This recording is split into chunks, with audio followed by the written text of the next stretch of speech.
வந்ததுக்கு பிறகு தான் தெரியுது இது ரீயூனியன்னு கன்ஃபார்ம் ஆகிடுச்சு.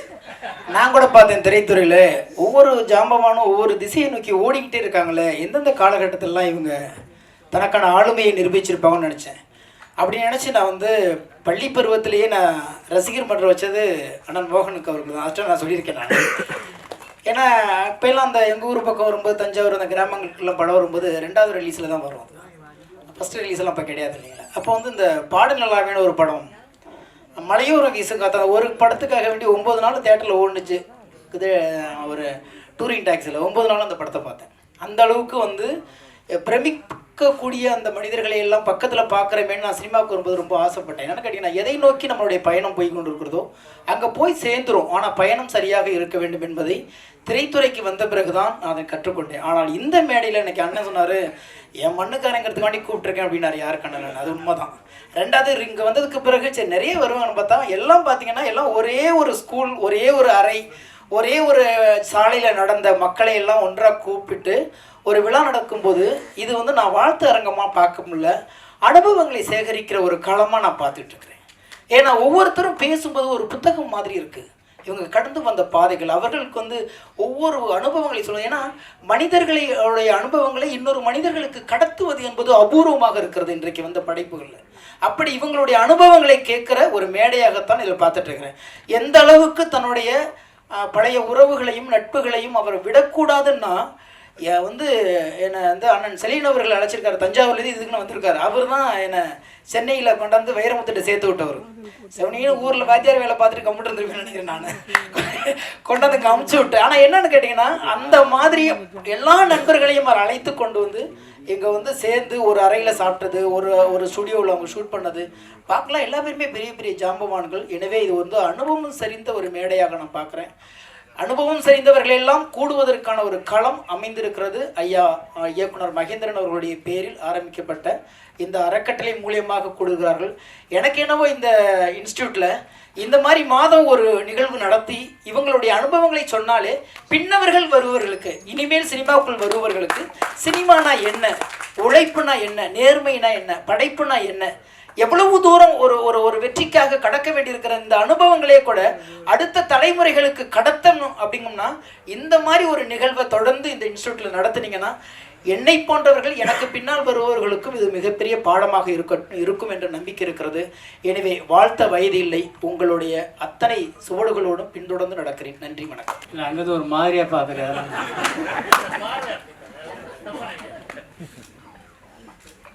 மோகன் ஏன் சொன்னா, எனக்கு ரொம்ப ஒத்துழைப்பு கொடுத்த ஒரு மோகன். நான் ஒரு படம் தெரியாதானே ஒரு படம் ஜெகதர பிரதாபன் டைரக்ஷன் பண்ணேன். அதுக்கு மோகனுடைய ஃபுல் ஒத்துழைப்பு தான் அந்த படம் நான். அதுக்காக நான் இப்போவே முதல்ல மோகனுக்கு நன்றி சொல்லிடுறேன். எல்லாம் பேசலான்னா மொத்தத்தையும் எல்லாம் சேர்த்து பேசிட்டாங்க. பேசுறது வந்து இந்த அம்மா அட்வொகேட், நீங்கள் என்ன ஜட்ஜா அட்வொகேட்டா வழக்காரீங்களா, அதுதான் அவ்வளோ வாதாட்டிட்டாங்க. எக்கச்சக்கமாக பேசிட்டாங்க. பேசுறதுக்கு ஒன்றும் இல்லை. இந்த நல்ல விழா மகேந்திரன் சாருடைய இந்த விழாவுக்கு வந்திருக்க அனைவருக்கும் என்னுடைய மனமார்ந்த நன்றியை தெரிவிச்சுக்கிறேன். ஏன்னா தேவர் பிலிம்ஸில் மகேந்திரன் சார் நாங்களாம் கம்போசிஷன் உட்காரும்போது மகேந்திரன் சார் கூடவே இருப்பார். ஐடியாஸ் எல்லாம் நிறைய கொடுப்பார். இப்படி பண்ணலாம் அப்படி பண்ணலாம் எல்லாம். எப்போ கொடுப்பாருன்னா எல்லாம் எழுந்து போனதுக்கப்புறம் தனியாக இருக்கும்போது கொடுப்பார். 4 பேர் இதுக்கு சொல்ல மாட்டார். இப்போ இந்த டியூன் இப்படி போடுங்க அப்படி போடணும்னு சொல்ல மாட்டார். போனதுக்கப்புறம் கணேஷ் சங்கரா இந்த மாதிரி தான் நல்லா அந்த மாதிரி ஒரு ஒரு பணிவான ஒரு மகேந்திரன் சார். நான் மெயினாக வந்ததே அவருக்காக தான் வந்தேன். அது பேர் பார்த்த உடனே ஐயோ கண்டிப்பாக போய் ஆகணும் அப்படின்னு சொல்லிட்டு, அப்படிப்பட்ட நல்லவருக்கு இந்த ஃபங்க்ஷன் இங்கே நடந்துருக்கு. நக்கீரர் தமிழ் சங்கம் அது நல்லா பண்ணிருக்காங்க. அவங்களுக்கு என்னுடைய மனமார்ந்த நன்றியை தெரிவிக்கணும். கலைப்புலி தான் சாருக்கு ரொம்ப ரொம்ப நன்றி சொல்லணும். ஒரு இக்கட்டான நேரத்தில் நான் இருந்த காலத்தில் கையில் ஒன்றுமே கிடையாது. ஆனால் ஹாஸ்பிட்டல் ஹார்ட் ஆப்ரேஷன் இருக்குது, ஹாஸ்பிட்டலில் இருக்க பணம் கட்டல, பணம் கட்டி ஆகணும், அப்போ தான் ஆப்ரேஷன். என் பையன் ஸ்ரீ அவர் ஆஃபீஸில் போய் நின்ற உடனே ஒரு வார்த்தை சொல்லாமல் 1 லட்சத்தை கையில் கொடுத்தவர். என்ன நினச்சேன் என்ன பண்ணான்னு தெரியல, கொடுத்து அனுப்பிச்சு என்னை புழைக்க வச்சவர். அவருக்கு இந்த நேரத்தில் நான் நன்றி சொல்லி ஆகணும். ஏன்னா அந்த மாதிரி நல்ல உள்ளங்கள்லாம் இங்கே வந்து மேடையில் இருக்குது. கவிஞருடைய முதல்வர் அவருக்கும் நான் நன்றி சொல்லணும். மெயினாக அவர் எடிட்டர் பீம் சாரோட சன்னு, அவரும் நானும் அவர் ஒரு பேக் மாட்டிக்கு வர மாட்டேன். இந்த பேக்னு சொல்லுவாங்க, ஜோலாம் அது மாட்டிக்குவார். அவரும் நானும் உடம்பு வரணும் நடந்தே வருவோம். சாரதாஸுடைய காரெலாம் தரமாட்டேங்க எங்களுக்கு. அப்போல்லாம் நாங்கள் 2 பேரும் வெறுமனே நடந்தே வருவோம். ரீ ரெக்கார்டு முடிஞ்சு மிக்சிங்கெல்லாம் முடிஞ்சோடனே எங்களை விட்டுட்டு போயிடுவாங்க, மறுபடியும் நடந்தே போவோம். அப்படிப்பட்ட ஒரு நல்ல ஒரு எடிட்டர் அவர். ஆனால் அமைதியாக இருக்கிற, அமைதியாக பேசுகிறாரு. நல்லவங்களாம் வந்திருக்காங்க இந்த மேடையில். எல்லாருக்கும் நான் பேசணுன்னா டைம் நிறைய ஆகிப்போச்சு, கடை வேறு மூட்டுவாங்க. அதனால் ரொம்ப நேரமும் பேசக்கூடாது. இது சொன்ன மட்டும் சந்தோஷம் எல்லாருக்கும். கடை மூட்டுவான்னு சொன்னோடனே எவ்வளோ சந்தோஷம் பாருங்க. அவரு பாருங்க பாண்டிச்சேரியில் இருந்து அவரே சிரிக்கிறார். அவருக்கு 24 ஹவர்ஸ் பாண்டிச்சேரியில் கடை இருக்கு. இப்படிப்பட்ட நல்லவங்களாம் வந்திருக்காங்க.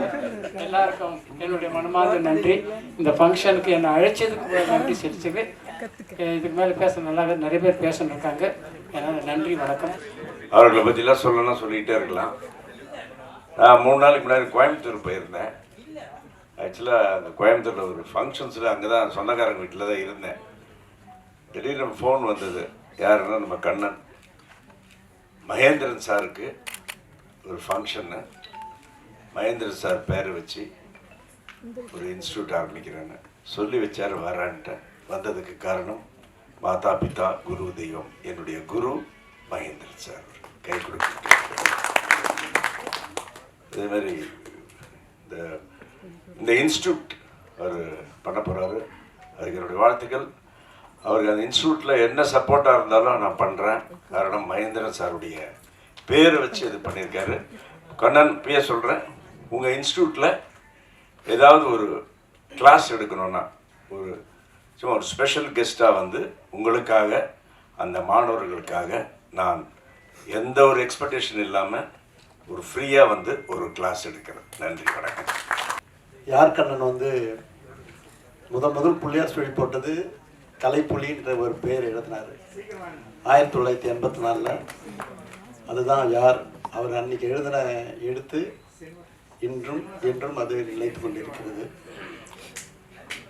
ஆனால் அவரை சந்தித்தது வந்து சுரேஷ் மஹாலில் டப்பிங் தேட்டரில் தான் அவரை முதல் சந்திக்கிறேன். அப்போ வந்து கை கொடுக்கும் கை படத்துடைய டப்பிங் சவுகார் ஜானியம்மா வந்து டப்பிங் பேசிட்டு போகிறாங்க. மகேந்திரன் சார் இல்லைப்பா, மகேந்திரன் இருந்தால் கூட தப்பிச்சிக்கலாம்ப்பா டப்பிங்கில், இந்த கண்ணங்கிட்ட மாட்டிங்கன்னு அவஸ்தப்படுறத அது விடவே மாட்டேன்றான். அப்படி சீரும் சிறப்புமாக செதுக்கிறான் என் ஒவ்வொரு ஃப்ரேமையும் அப்படின்னு சொன்னாங்க. யார் அந்த கண்ணன் அப்படின்னு கூப்பிட்டு பேசினேன். அப்போ 2 பேரும் வந்தாங்க, சக்தி சுப்பிரமணியம், மதுக்கூர் கண்ணன். அப்போ நான் சொன்னேன், நீங்கள் எங்கள் ஆஃபீஸ் வாங்க, எங்களுக்கு ஒரு படம் பண்ணி கொடுங்கன்னு சொன்னேன். அதுதான் யார். அது நார்த் ஸ்மான் ரோட்டில் அலுவலகம் திறந்து அவர் புள்ளியார் சொல்லி போட்டு ஆரம்பித்த படம் தான் யார். அது வந்து அதில் வந்து என்னென்னா, அதில் சற்றொப்பு இந்த விழாவில் மொத்தத்தில் என்னவோ ஒரு உண்மை முழு லட்சம் போட்டு காட்டத்தான் செய்கிறது. அந்த படத்தில் பணியாற்றிய என்னுடைய ஆத்மார்த்த நண்பர் ஸ்டில்ஸ் ரவி அவர்களும், பிஆர்ஓ பாரிவல்லல் அவர்களும், படத்தொகு செய்த தில்லின் சார் அவர்களும் இந்த மேடையில் பார்க்கும்பொழுது உண்மையிலே சொல்லனா இன்பம் சூழ்ந்து இருக்கிறது. இப்போற்பட்ட சூழ்நிலையில் யார் படத்தினுடைய 100வது நாள் விழா சூப்பர் ஸ்டார் ரஜினி சார் வந்து அந்த விழாவை நடத்தி கொடுக்குறாரு. அவர் வந்து மேடையில் பேசும்போது சொல்கிறாரு, இந்த மாதிரி தானுவை பார்க்கும்போது எனக்கு ஏழை நண்பன் பணக்கார நண்பன் ஒரு கதையை சொல்லி ஏழை நண்பனாக தானு நினைக்கிறேன், இப்படிப்பட்ட பணக்காரெலாம் மேடையில் வச்சுருக்கிறாரு, அவருக்கு ஒரு படம் பண்ணி தரப்போகிறேன்னு சொல்லி அன்றைக்கி நைட்டு கண்ணனை கூப்பிட்டு எனக்காக ஒரு கதை சொல்லினார்.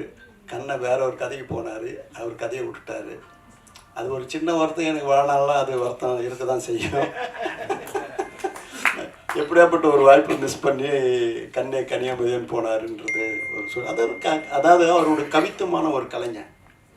அள்ளித்தந்த வானம் மண்ணை இல்லவா, சொல்லித்தந்த பூமி தந்தை இல்லவா அவங்க எழுதினவர் இல்லையா, அது இன்றைக்கு எல்லாருக்கும் பிடிச்ச பாட்டாக அங்கேயும் கணாதிபடி எங்கும் ஒளிச்சின்னு இருக்குது. அப்படிப்பட்ட கண்ணன் வந்து மகேந்திரன் சார் பேரில் ஆரம்பிக்கும்பொழுது மகேந்திரன் சாருக்கு எனக்கு ஒரு பெரிய ஒரு நட்பு இருக்குது. எனக்கு வந்து 91 தையல் கண் படத்துக்கு கதை கொடுத்தவர் எஸ்பி முத்துராம் சார் இயக்குனர். அப்போ அவரோடு பழகிய பழக்கம். அதனால் அவருடைய பையன் ஜான் மகேந்திரனுக்கு வந்து நான் சச்சின் படம் கொடுத்தேன். இப்போ திரும்பவும் 18ஆம் தேதி அது ஏப்ரல் மாதம் ரிலீஸ் ஆகும்போது இன்னொரு பிரளயத்தை அந்த படம் உருவாக்குன்னு நான் நம்புகிறேன். அந்த அளவுக்கு மிக சிறப்பாக பண்ணியிருக்காங்க. அப்படிப்பட்ட ஒரு பெயரில் இந்த ஃபிலிம் அகாடமி துவங்கும்போது இங்கு படிக்கின்ற அத்தனை பேருக்கும் வி கிரியேஷன் நிறுவனம் வாய்ப்புகளை வழங்கி ஒரு கொடையாக இருக்கும் என்பதை அறுதியிட்டு உறுதி கூறுகிறேன். அதோட மட்டும் இப்போ நம்ம தம்பி செல்வமணி இருக்கிறாரு. அவர்கிட்ட ஒரு சின்ன வேண்டுகோள், எனக்கு உரிமை இருக்குது அவர்கிட்ட, நான் என்ன வேணாலும் பேசுவேன், எந்த நேரத்துலனாலும் பேசுவேன். ஆனால் திரையுலகுக்கு கிடைத்த ஒரு பெரிய பொக்கிஷம் தம்பி செல்வமணி. அவருக்கு இருக்கக்கூடிய சூழலில் அப்படிப்பட்ட ஒரு சிறப்பான ஒரு கலைஞர் தன்னை தாழ்த்திக்கின்னு தன்னை வருத்திக்கின்னு இந்த திரையுலகத்துக்காக சேவை செஞ்சுன்னு இருக்கிறாரு. ஆகவே இப்போ நடக்கக்கூடிய தயாரிப்பாளர் சங்கத்தில் ஒரு பிரச்சனையை எனக்காக திரும்பவும் மறுபரிசீலனை பண்ணி எல்லாரையும் ஒரு சேர நீ என்றைக்குமே ஒரு தாயானவன் தந்தையானவன். ஆகவே உன்னுடைய பணித்த கண்களோடு நீ இதை வந்து திரும்பவும் அதை ஏதாவது ஒரு இடத்துல ஒன்று சின்ன நெடல் இருந்தால் கூட அதை நம்ம பேசி தீர்த்துக்கலாம். எனக்கு ஒரு உத்தரவு நீ அவசியம் தரணும். அது திரையுலகம் எப்பவுமே பிரிந்து இருக்கக்கூடாது, சேர்ந்து இருக்கணும். அது உண்மையில் எந்தவித குறையும் இல்லை. அப்படிப்பட்ட சூழ்நிலைக்கு தள்ளப்படுகிறார்கள், அதையும் எனக்கு தெரியும். இருந்தாலும் பேசும்போது எல்லாமே சால்வ் ஆகுன்றது இந்த மேடையில் வந்து வேண்டுகோள் வைக்கிறேன். மேடையில் கூட மோகன் சார் பார்த்து சொல்லணுன்னா நான் நிறைய சொல்ல வேண்டியது இருக்குது. நான் அதிகமாக அவர்கிட்ட சிற்றுண்டி வாங்கி சாப்பிட்ருக்குறேன், டிரைவர்லேயும் நியூ ஹோட்டல்ஸ்லேயும் அந்த மாதிரி அவர்கிட்ட சாப்பிட்ருக்கேன். ஆனால் எங்களுக்குள்ள நில ஒரு சூழ்நிலை 3-4 முறை ட்ரை பண்ணி படம் பண்ண முடியாத சூழ்நிலையும் போயிடுச்சு. இல்லைன்னா அந்த காலத்துலேயே தாகு படத்தை நாங்கள் எடுத்திருக்க வேண்டியது 2 கதாநாயகிகளை போட்டு, என்ன சூழ்நிலை அதை நடக்காமல் போயிடுச்சு. அப்படிப்பட்ட சூழ்நிலையில் எனக்கு வந்து கண்ணனை பற்றி சொன்னால், என்னை வந்து ஒரு சிச்சுவேஷனில் அவரே மிகப்பெரிய பாடல் ஆசிரியர். அப்படிப்பட்ட அவர் வந்து என்னுடைய படத்திலேயே ஒரு பாட்டு, இது ஆனை மேலே அம்பாரியா ஆடுறது சிங்காரியா, போன வாரம் சிங்கப்பூரம் இந்த வாரம் தஞ்சாவூரம் அப்படின்னு அவர் எழுதினார். என்னை வந்து ஆனை மேலே அம்பாரியா என்னை எடுத்து போய் உட்கார வச்சு அழகு பார்த்தவர். அதுக்கு வந்து நடன அசைகளை சொல்லி தந்த சகோதரி ஜீவா யாக்கண்ணன் அவர்களையும் இந்த நேரத்தில் மகிழ்கிறேன். ஆகவே இப்படிப்பட்ட சூழ்நிலையில் இங்கே மேடைக்கு அருகில் இருக்கக்கூடிய முத்துலிங்கம் சாருக்கு வந்து 50வது பொன்விழா ஆண்டு. நேற்று தினம் என்னுடைய உறவினர் தவறினதால் அந்த ஃபங்க்ஷனில் என்னால் கலந்துக்க முடியல. அதனால தான் இன்றைக்கி அவருக்கு ஒருத்தர் சொல்லணும்னா, அவர் முதல் ஒரு நான் கேள்விப்பட்டதை சொல்கிறேன், அவரை பாராட்டணும். ஏன்னா 50 பொன்விழான்றது சாதாரண இல்லை, 1600 பாடல்கள் எழுதியிருக்கிறாரு. அவர் எழுதிய முதல் பாடல் வந்து பொண்ணுக்கு தங்க மனசுலன்னு நான் நினைக்கிறேன். தஞ்சாவூர் சீமையிலே தாவி வந்த புண்ணியமான்ற பாடல் தான் அவர் எழுதுந்து. ஆனால் அவர் முதல் எழுதுந்து சபைக்கு அரங்கேறுமான்றது தெரியாத என்ன பண்ணார், பாலமுருகன் சார் அது என்னுடைய பாடல் நான் எழுதுனேன்னு சொல்லி பாலமுருகன் எழுதுன்னு சொல்லி கொடுத்து பண்ணார். ஆனால் அதுக்கு உண்மையிலே இசையமைத்தது இளையராஜா தான். ஆனால் அது வந்து ஜி.கே. வெங்கடேஷன் சொல்லுவாங்க. அப்படி அதுக்கப்புறம் தான் அது பிரமாதமாக இருந்து சொன்னோன்னா இல்லை இவர் தான் எழுதினாருன்னு அது அப்போ தான் இவர் எடுத்து போய் உட்கார வைக்கிறாங்க. இவருடைய பிடிவாதம் வந்து எப்படின்னா சொல்லணும், அது கூட நான் கேள்விப்பட்டது தான். முதல் பாடல் பதிவாகாமல், முதல் பாடல் எழுதாமல் நான் காலனியே அணிய மாட்டேன் என்று சபதம் விட்டதாக கேள்வி உண்மையா? இப்படிலாம் ஒரு வரலாறு பதிந்த நினைவுகள் தான் இருக்குது. ஆகவே இங்கே பாரிவல்லில் நான் பார்க்கணுன்னு விரும்புகிறேன். ரவி சாரை பார்த்துட்டேன், வேண்டுகோள் வச்சிருக்கிறாரு எடிட்டர் லில்லின் சார். அவருக்கு கோவம் வரலைன்னா அவர் எத்தனையோ படங்களை பண்ணுவார். அவர் கோவத்தை சினம் தவிர்க்கணும், அவ்வளோதான் நான் அவர்கிட்ட கேட்டுக்கிறது.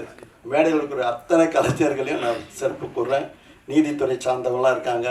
நான் நல்லவன் படத்தில் வந்து ஒரு சட்டத்துறையை சார்ந்த ஒரு நீதிமன்றத்தில் வாதாடக்கூடிய நான் எழுதினேன். கலைஞருடைய என்னுடைய நாடி நரம்பில் ஓடும் குரல் நீக்கம்னு இருந்து கலைஞரை நினச்சி தான் அந்த சீனை எழுதினேன். பாலச்சந்திரன் பார்த்துட்டு ஹேட்ஸாப் தானு என் படத்துக்கு நீயோ வசனம் எழுதுன்னு சொன்னார். அந்த தான் அப்படிப்பட்ட ஒரு சூழலில் சட்டத்துறையில் இருக்கிறவங்களாம் அது மேலே அதாவது அதை நேசிக்கிறவங்களும் இந்த மேடையில் இருக்கிறாங்கன்றது சொல்கிறேன். செல்வமணி நிறைய சட்டத்தை படித்து சட்டத்திலேயே நிறைய வாதிடக்கூடிய ஒரு வல்லமை பெற்றவர். மேடையில் இருக்கக்கூடிய அத்தனை சிறப்பாளர்களுக்கும் நான் என்னுடைய எண்ணங்களை பதிவு செய்கிறேன். இந்த அறிவாயுதமாக இந்த கலைக்கூடம் திகழும். அந்த திகழத்துக்கு நான் கொடையாக இருப்பேன் என்று சொல்லி வாய்ப்புக்கு நன்றி சொல்லி விடைகிறேன். நன்றி. அவங்க முன்னுரை சொல்லும்போது வேற யாருக்கும் சொல்லுவாம நினைச்சேன். என்ன கூப்பிட்ற மாதிரி இல்லை, நான் திரைக்கதை இல்லாம.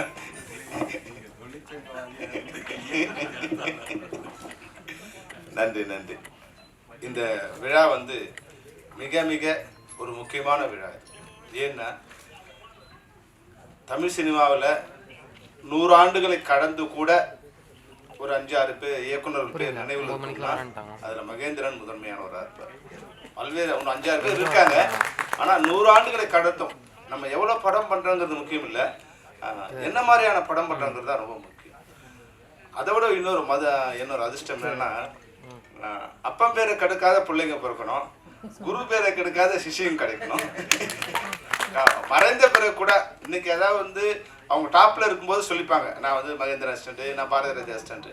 ஆனால் பல இயக்குநர்கள்கிட்ட ஒர்க் பண்ணியிருப்பாங்க. இன்னைக்கு அவங்க நல்ல நிலைமையில் இருப்பாங்க. அவங்களோட அசிஸ்டன்ட் அவங்க சொல்லிக்க மாட்டாங்க. அப்போ கலைமணி சார் என்கிட்ட ஒரு தடவை சொன்னார், நான் உதவியாளர் இருக்கும்போது, அவர் ஒரு பெரிய இயக்குனர், பெரிய ஹீரோ, மிகப்பெரிய இடத்துக்கு வர்றதுக்கு அவர் முக்கியமான காரணம். அவர் பேர் அவர் சொன்னதில்லை. அப்போ கலைமணி சார் சொல்லும்போது சொன்னார், இல்லை செல்வமணி, நம்ம பேர் அவன் சொல்லணும்னா நம்ம கூட உயர்ந்த இடத்துல இருக்கணும்னு. நம்மளால அவன் உயர்ந்த இடத்துல இருக்காங்கிறது முக்கியம் இல்லை, அவன் நம்ம பேரை சொல்லணும்னா நம்ம கூட உயர்ந்த இடத்துல இருக்கணும், அப்போ தான் அவன் நம்ம பேரை சொல்லுவான். ஆனால் அது அப்படிலாம் இல்லாமல் மறைந்த பிறகு கூட அவர் நினைவால் ஒரு இன்ஸ்டியூட் ஆரம்பிக்கிறது உண்மையிலே நம்ம யார்கண்ணனுக்கு எவ்வளோ பாராட்டினாலும். ஏன்னா யார்கண்ணன் என்னோட மிகச்சிறந்த நண்பர். அவரோட நெருங்கிய பழக்கமே எனக்கு ஒரு படைப்பாளிகள் ஆரம்பிக்கும் போது அவரோட தான் அது முன்னாடி தூரமாக பார்த்து மதுக்கூர் கன்னடா தான் தெரியும். அவர் தான் இவரான்னு கூட எனக்கு தெரியாது. வரும்போது படைப்பாளிகள் ஆரம்பிக்கும் போது பாரதி ராஜாவுக்கு நானும் விசேகரும் லெஃப்ட் ரைட்டு. அது மாதிரி எனக்கு யார்கண்ணனும் சசிமோகனும் லெஃப்ட் ரைட்டு. இவங்க இருந்தாதான் அது இருக்கும். அப்போ 24 மணி நேரம் 6 மாதங்களுக்கு மேலே தொடர்ந்து எந்த விதமான பிரதிபலனும் இல்லாமல் எங்களுடைய பணி இருந்தது. அப்போதான் யார்கண்ணனோட உழைப்பு, அவருடைய எழுத்து திறமை எல்லாத்தையுமே நான் தொடர்ந்து எங்கெங்கெல்லாம் பயன்படுத்துவேன். அது மட்டும் இல்லாமல் யார்கண்ணன் ஒரு சுயமரியாதை உள்ள ஒரு எப்படின்னா, நாங்கள் இப்போ மேடம் சொன்னாங்க இல்லையா, இப்போ நாங்கள் டைரக்டரை உருவாக்குறோம். நான் கூட சரி இப்போ டைரக்ட் பண்ணுறோம், அதில் ஒரு இதை விட நம்மக்கிட்ட இருக்கணும் ஒரு கொஞ்சம் பேர் டைரக்டர் ஆக்கலாம். நம்ம இன்ஸ்டியூட்டில் நம்ம டைரக்டர் யூனியன் ஒரு 50 பேருக்கு வேற இடத்துல சான்ஸ் வாங்கி கொடுத்து அவங்க ஷார்ட் ஃபிலிம் பண்ணுறதுக்கு ஒரு வழி பண்ணியிருக்கோம். அப்போ ஒரு 25 படங்களில் மிகச்சிறந்த படங்களை தேர்ந்தெடுத்து அதில் ஆர்டிஸ்ட் இதெல்லாம் நடிக்கலாம். அவங்களாம் ஒரு அவார்டு கொடுக்குற மாதிரி ஒரு நிகழ்ச்சி பண்ணி அந்த ஒரு சிறந்த நடிகைக்கு ஒரு அவார்டு கொடுத்தோம்.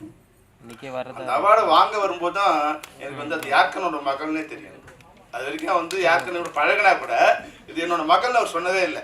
என் மகன் எடுக்காங்க சார், நீங்கள் ஏதாவது ஒரு அவார்டு கொடுங்க அப்படிலாம் இல்லாமல் அவங்க தேர்ந்தெடுத்து அவங்க நம்ம அவார்டு மேடையில் கொடுக்கும்போது இது யார்கண்ணனோட மகள் அப்படின்னு சொன்னாங்க. அந்த வகையில் நண்பர்கள் கிட்ட கூட எந்த விதமான பிரதி உபகாரமும் எதிர்பார்க்காத ஒரு நண்பர் யார்கண்ணன். அவருக்கு எனக்கு நிறைய நேரம் கருத்து மோதல் வந்திருக்கு, ஆனால் உறவு மோதல் இருக்க வந்தது இல்லை. நல்ல மிக சிறந்த நண்பர், நல்ல முயற்சி எடுத்திருக்காங்க.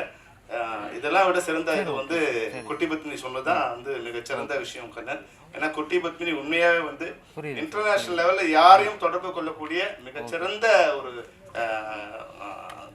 கனெக்ட் பண்ணக்கூடிய மிகச்சிறந்த இடத்துல அவங்க இருக்காங்க. யாரை வேணாலும் அவங்களால கனெக்ட் பண்ண முடியும். தமிழ் சினிமா அவங்க சரியாக பயன்படுத்திக்கல. நான் கூட 2-3 தடவை அவங்களோட பயணித்தேன். ஆனால் அதை யாரும் அவங்க எப்பவுமே என்னன்னா இங்கே இது ஒரு ஆணாதிக்க சமூகம். இது அவங்க ஒருத்தர் சாதிச்சவங்களை பார்த்து ஒன்று பொறாமையாக இருக்கும், பெண்ணை பார்த்தோன்னே ஒன்று பொறாமையாக இருக்கும், இல்லை சீப்பாக இருக்கும். அதுதான் அவங்களோட திறமையை யாரும் அங்கே சரியாக இட போட மாட்டாங்க. அது தமிழ் சினிமாவும் அப்படி தான். அவங்க நடிச்சிருந்தா இன்னைக்கு தமிழ் சினிமாவில் அவங்கள சரியாக பயன்படுத்தியிருந்தா இன்னைக்கு தமிழ் சினிமா கண்டவங்கிட்ட போய் பிச்சை எடுக்க வேண்டிய அவசியம் இல்லாத ஒரு இடத்துல தமிழ் சினிமா கஷ்டப்பட்டு ஒரு மிகப்பெரிய ஒரு கோமை இது ஒரு ஒரு அட்சய பாத்திரத்தை கொண்டு வந்து தமிழ் சினிமாவுக்கு கொண்டு வந்து கொடுத்தோம். தமிழ் திரையினங்களோட எடுத்த அவங்ககிட்ட நீங்கள் போய் பிச்சை எடுக்க வேண்டாம். அது இன்னைக்கு ஓடிடி ஆகி அது இன்னைக்கு வந்து மிகப்பெரிய லெவல் வந்திருக்கும். அன்னைக்கு வந்து குட்டி பத்மினிக்கு ஜிடிவியில் இன்னைக்கு ஜிடிவியே வந்திருக்காரு. ஜிடிவி வந்து எங்ககிட்ட வந்து அன்னைக்கு நெகோஷியேட் பண்ணுறாங்க. தமிழ் திரை 49%, தமிழ் இவங்க ஜிடிவி 51%. நாங்கள் ஆரம்பிக்கலாம், நம்ம சேர்ந்து ஆரம்பிக்கலாம், நம்மளே ஜிடிவியே வேண்டாம் நீங்களே பண்ணுங்கன்னு கூட.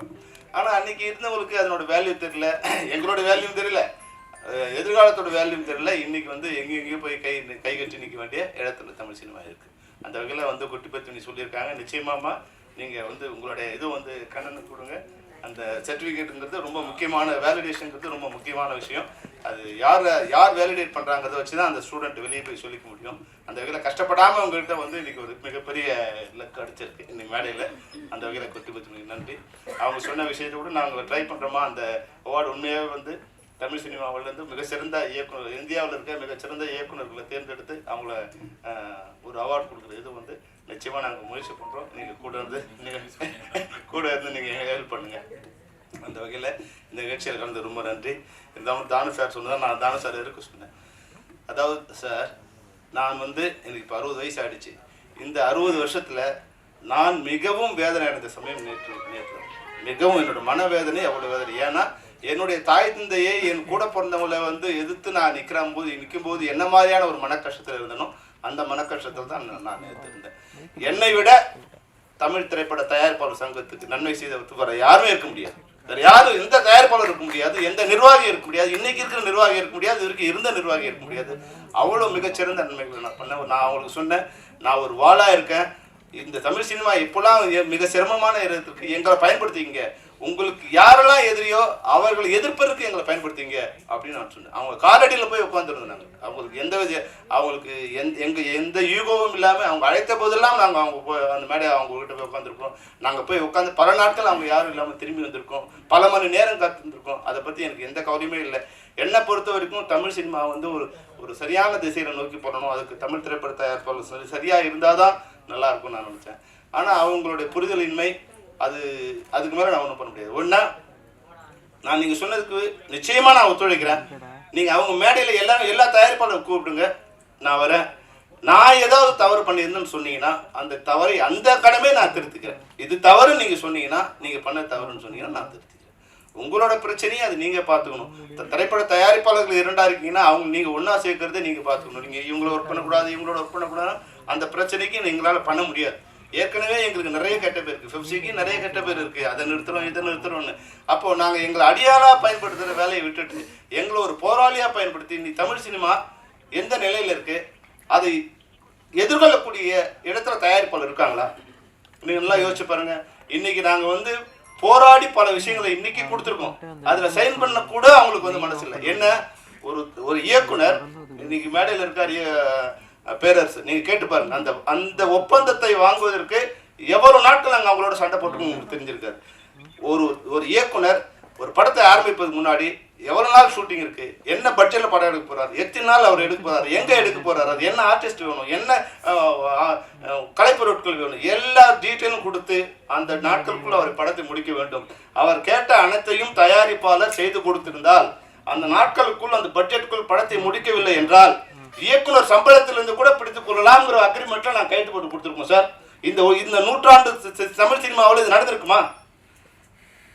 இதே மாதிரி அனைத்து தொழில்நுட்ப கலைஞர்களுக்கும், ஒளிப்பதிவாளர்களுக்கும், ஆர்ட் டைரக்டர்ஸுக்கும், மியூசிக் டைரக்டர்ஸுக்கும், எழுத்தாளர்களுக்கும் எல்லாருக்கும் இது போல அந்த தமிழ் சினிமா ஒரு சரியான பாதையில் திட்டமிட்டு பட்ஜெட்டோட படம் எடுக்கணும் அப்படிங்கிறது நாங்கள் வந்து அவ்வளோ கஷ்டப்பட்டு எல்லாரும் கன்வின்ஸ் பண்ணி கொண்டு வந்திருக்கோம். அதில் கையெழுத்து போடல இது வரைக்கும். இது உங்களால் பண்ணவே முடியாது. 100 வருஷம் நீங்கள் போராடினாலும் பண்ண முடியாது. இப்போ அதை கொண்டு கொடுத்தா நீங்கள் நடப்பு தயாரிப்பாளரோட சண்டை போடு, அவங்க கூட ஒர்க் பண்ணாத, இவங்க கூட இன்னைக்கு அவங்களா நம்ம எதிரி. இன்னைக்கு தமிழ் சினிமாவில் தமிழ் சினிமா எடுக்க முடியாத ஒரு சூழ்நிலை இருக்குது. நாங்கள் எங்களோட சம்பளம் சார், உங்கள் மேடையில் நான் சொல்கிறேன், உங்களுக்கு தெரியாது இல்லை, பெரிய படம்னா எங்கள் சம்பளம் 3% தான் சார். தமிழ் சினிமாவில் நீங்கள் கொடுக்குற சம்பளம் 3% தான் எங்கள் சம்பளம். அதாவது நான் சொல்கிறது வந்து டைரக்டரோ கேமராமேனோ அது மாதிரி வந்து டாப் லெவலில் இருக்கவங்க நான் சொல்லலை. மீதி பேர் இந்த டெய்லி வேஜஸில் ஒர்க் பண்ணுறவங்களுக்கு நீங்கள் பெரிய பட்ஜெட்னா இப்போ 100 கோடினா எங்கள் சம்பளம் 3 கோடி தான். ஆனால் சின்ன படங்களில் வரும்போது அந்த 20%லேருந்து 30% வரைக்கும் வருது. இப்போ 1 கோடியில் பட்டாங்கன்னா எங்களோட சம்பளம் 30 லட்சம் வரும். ஆனால் பெரிய படங்களுக்கு 3% தான். இப்போ நான் இப்போ இந்த 10% 20% நான் ஃப்ரீயாக பண்ணால் உங்களுக்கு லாபம் வந்துடுமா? இப்போ நீங்கள் படம் பண்ணுறீங்க, உங்களுக்கு தெரியும் இங்கே இருக்குது உங்களுக்கு. நீங்கள் உங்கள் பட்ஜெட் 3 கோடினா எங்கள் சம்பளம் வந்து அதிகபட்சம் 50 லட்சம் ரூபா. இப்போ வெறும் 50 லட்சம் தான் உங்களுக்கு நஷ்டமா? 3 கோடியில் நீங்கள் படம் பண்ணீங்கன்னா 4 கோடி நஷ்டம் இன்னைக்கு. அதுதான் இன்னைக்கு தமிழ் சினிமாவோட நிலைமை. எல்லாம் இந்த படத்தை ஃப்ரீயாக அவங்கவுங்க வாங்கிக்கிறது தான் இருக்காங்க தவிர ஒருத்தரும் விலை கொடுத்து வாங்க தயாரில்லை. ஃப்ரீ டிஸ்ட்ரிபியூஷன், பணமே இல்லாமல் வந்து தேட்டரில் கொடுக்கணும், அட்வான்ஸ் கூட கிடையாது. அப்புறம் ஓடிடியில் எந்த விதமான ஷேரிங் இல்லை, வந்தால் ஷேரிங்கு, பணமே இல்லாமல் எல்லாரும் ஓடிடி அவங்க லைப்ரரியில் நம்ம படங்கள் போய் உட்காந்துருக்கு. இதெல்லாம் போராடுறதுக்கு உண்டான இது சக்தி வந்து எல்லாரும் ஒருங்கிணைந்து தான் பண்ண முடியும்.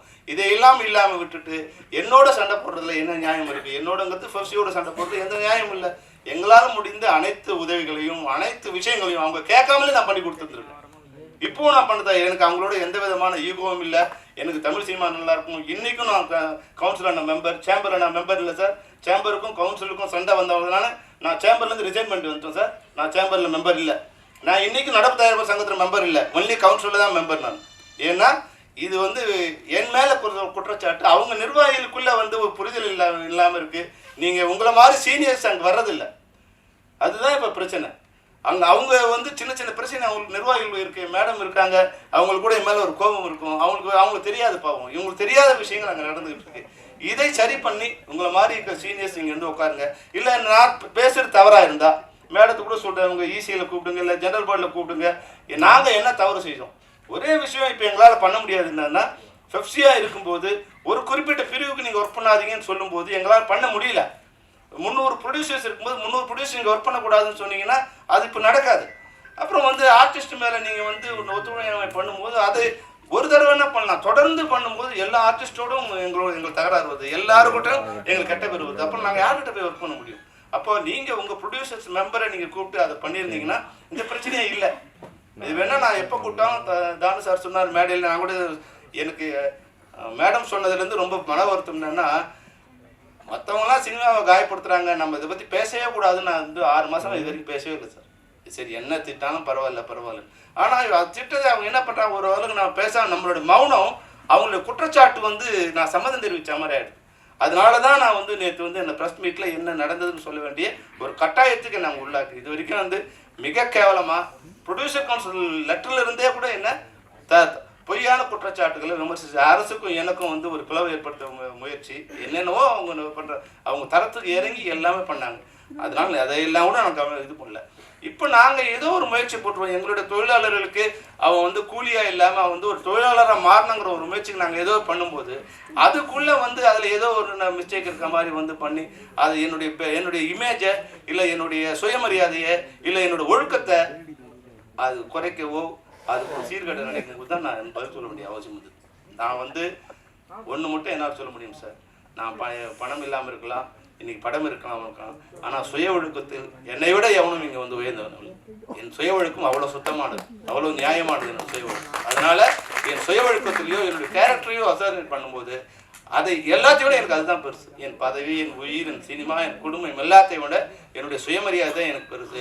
என்னுடைய சுய ஒழுக்கத்து மேலும் என்னுடைய நன்னடத்தை மேலும் யாராவது வந்து கல் எறிஞ்சாங்கன்னா நான் அதை திருப்பேன். இதுதான். ஏன்னா இன்னைக்கு கண்ணன் வந்து நான் முதல்ல அவர் மேடையில் பேசும்போது சொன்ன வாசகம் ஞாபகம் இருக்கு. கல் எறிந்தார்கள், வீடு கட்டினோம், தீ வைத்தார்கள், விளக்கேற்றோம், வெளிச்சம் வந்தது. அதுதான் எங்களோட இது வரைக்கும் நாங்கள் கவுன்சிலுக்கு அகைன்ஸ்டாக பண்ணதே இல்லை, இனிமேல் பண்ண மாட்டோம். அவங்க எங்களை அழிக்க நினைக்காம இருந்தா நாங்கள் ஒரு சக்தி, நாங்கள் ஒரு வால். இந்த வாலை வச்சு அவங்க எதிரி அடிச்சுக்க போகிறாங்களா இல்லை அவங்களே வெட்டிக்க போகிறாங்களா அவங்க தான் முடிவு பண்ணிடணும். நீங்கள் தான் எங்களுக்கு வழி சொல்லணும். நன்றி, வணக்கம். இதுக்கு நான் நன்றி சொல்ல மாட்டேன். இந்த மகிழ்ச்சியை கொடுத்ததுக்கு யார் கண்ணன் டீமுக்கு தான் நான் நன்றி சொல்வேன். ஏன்னா இது வந்து உண்மையாகவே பர்ஃபெக்ட் ரீயூனியன் மாதிரியே இருக்குது. எனக்கு இங்கே மேடையில் இருக்கிற அத்தனை பேரும் எத்தனை வருஷம் பழகிருக்கோன்னு இப்போ பார்க்கும்போது அப்படியே மெமரிஸ் ஓடிட்டுருக்கு. தேங்க்யூ. Just like thank you. இதுக்கு முன்னாடி செல்வமணி சாரும் தானு சாரும் ஒரு மேட்டர் பேசினார்.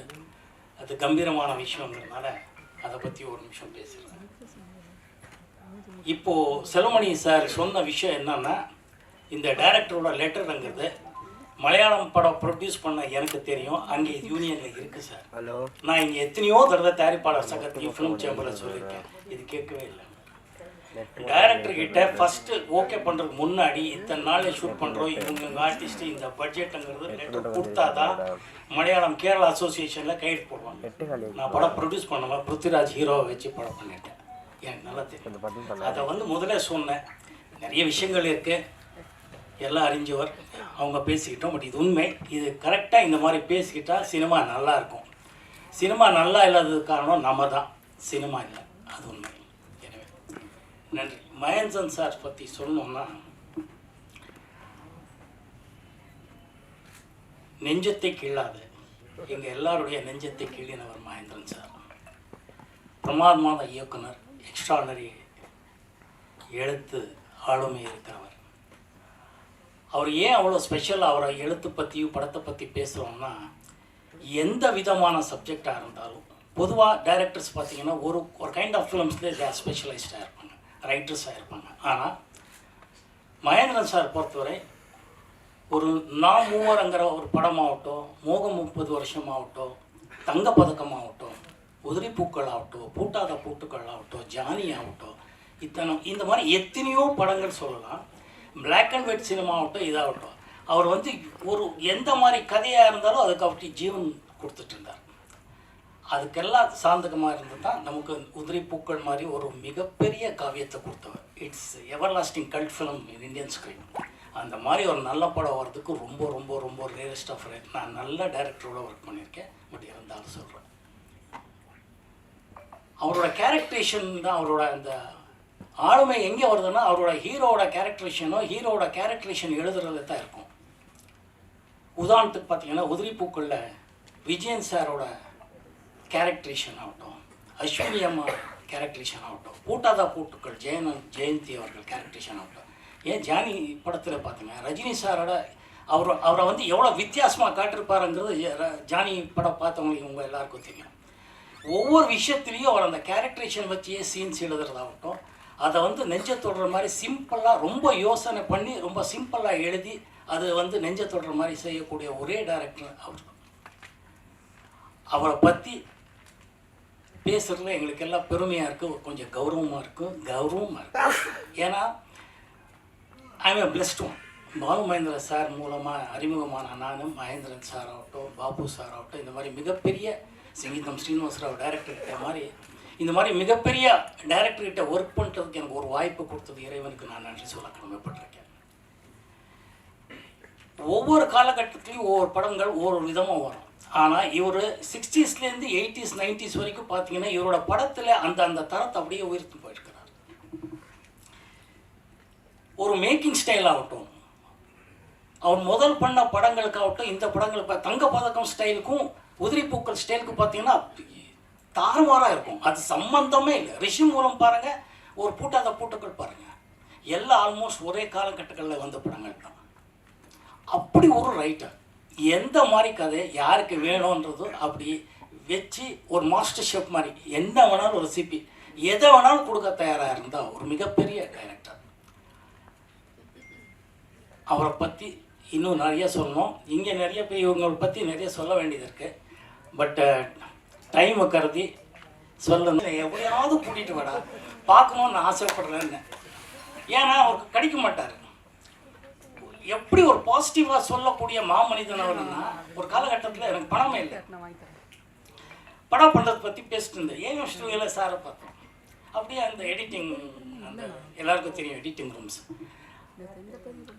எங்கே என்ன மோகம் சார், என்ன எங்கே எங்கேண்ணா? இல்லை சார் இப்படியே வந்திருக்கேன். எப்போ படம் பண்ணுறேன் அப்படின்னா, சார் சும்மாங்க சார் பணமே இல்லை, என்ன படம் பண்ணுறதுக்கு பணம் எதுக்கு அப்படின்னா, என்னன்னா அப்படின்றதுக்குள்ள உள்ள வாங்க அப்படின்னு கூட்டிகிட்டு போய் ஒரு சின்ன குட்டி கதை சொல்கிறார். அவ்வளோ தன்னம்பிக்கை வர வைக்கிறார். Thank you sir, thank you. Steeles Ravi என்னோட நண்பன், எங்கள் எல்லாருக்கும் நண்பன். நம்ம நெஞ்சத்தை கீழாதுலேருந்து அப்படியே வந்தோம், இன்றைக்கும் வளர்ந்துட்டுருக்கோம். பாறைவளர் அங்கெங்கேயோ இருக்காங்க, அதுக்கப்புறம் பார்க்குறேன். அந்த மாதிரி மிக சிறந்த சாரை வந்து பார்க்கணும் எத்தனை இடத்துல கேட்டிருக்கேன்னு எனக்கு தான் தெரியும். சார் இப்போ சொன்னேன் சார், நான் உங்களுக்கு அதை கொடுங்க ஐயா. நான் வந்து இவரை பார்க்கணும்னு சொல்லும் போதெல்லாம் எனக்கு கரெக்டான கனெக்டே கிடைக்கல. இங்கே பார்த்தோன்னே எனக்கு எத்தனை நல்ல பாடல்கள் எழுதியிருக்காரு என் மனுஷன். மியூசிக் போடுறது மட்டும் இல்லை, சிங்கரும் ஆகட்டும், லிரிக்ஸ் எவ்வளோ இங்கே தொடர மாதிரி எழுதுனம்மா. இவருக்கு நான் சொன்னேன், பர்சனலாக வீட்டுக்கு வந்து பார்க்குறேன் சார், தயவுசெய்து உங்கள் ஃபோன் நம்பரை வாங்கிக்கிறேன்னு சொன்னேன். அந்த மாதிரி தான் ஒவ்வொருத்தர்கிட்ட நம்ம கண்ணாசன் பையன் ஒவ்வொருத்தர்கிட்ட ராம்ஜி எத்தனை பேரை நான் சொல்ல முடியுங்க. ஆனால் அதனால் அவங்கக்கிட்ட பர்சனலாக 2 நிமிஷம் பேசிடுறேன். எல்லாருக்கும் நன்றி நன்றி நன்றி. மகிழ்ச்சி. ஸ்னேகன் ஆகட்டும், குட்டியம்மா ஆகட்டும், அவங்க என்ன சொல்கிறது, அவங்க எல்லாருக்கும் அம்மா ஆயிட்டாங்க. இந்த வழக்கறிஞருக்கு ஒன்று சொல்லணும், அம்மா உங்கள் அம்மா மாதிரி எனக்கு நிறைய பேர் ரசிகர்கள் இருக்கிறதுனால தான் இன்றைக்கும் நான் நல்லா தமிழில் இருக்கிற அத்தனை தாய் குலத்தோட ஆசீர்வாதத்தில் தான் இன்றைக்கும் நல்லா இருக்கேன். நன்றி சொல்லுங்க அம்மா, உங்கள் அம்மா. Thank you sir. நிகழ்ச்சி முடிச்சுக்கலாம். எல்லோரும் வீட்டுக்கு போனோம், அடிப்பாங்க இல்லைன்னா. தேங்க்யூ.